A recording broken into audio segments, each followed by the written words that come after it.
Here's something I want to point out. Some people, when they tear down engines, they like to stamp their rods, like this one.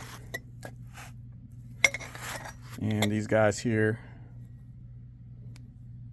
6. And pistons are 6. Okay, so the rods are not married to the crank journal that they originally put on from the factory, because as long as the rods are circular, they can go anywhere.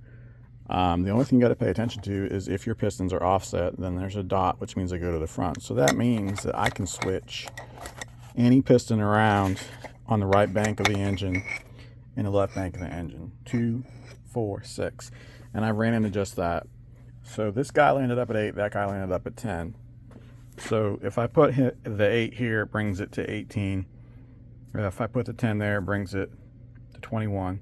But if I put the 8 there, it brings it to 19. And if I put the 10 here, it keeps it at 2. And that's what I'd like to do.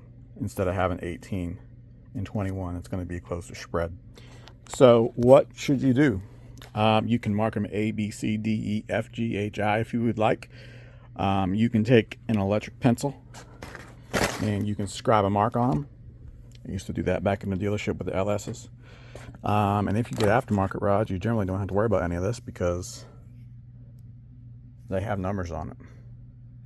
So a couple of years ago, somebody went behind me and they saw 2, 4, 6, and they weren't in the order of 2, 4, 6. And I remember I got some backlash from it saying that I didn't know what I was doing and I put them in the wrong hole. So I'm putting this out there for educational purpose, because if you don't know, you don't know. But if it's 2, 4, 6, it can go anywhere in the right bank. If it's 1, 3, 5, you can go anywhere on the left bank. And if it is a piston that's not offset, like an aftermarket piston, usually are not offset, it can go on any cylinder.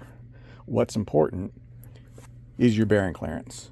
And I'm going to chase bearing clearances down to, 1 and 2/2007 inch. That's what I do. So I try and keep them as good as I can. And if I have one that's a spread, and if I can tighten the spread by moving them around, that's what I was taught to do, and that's how I like to do it.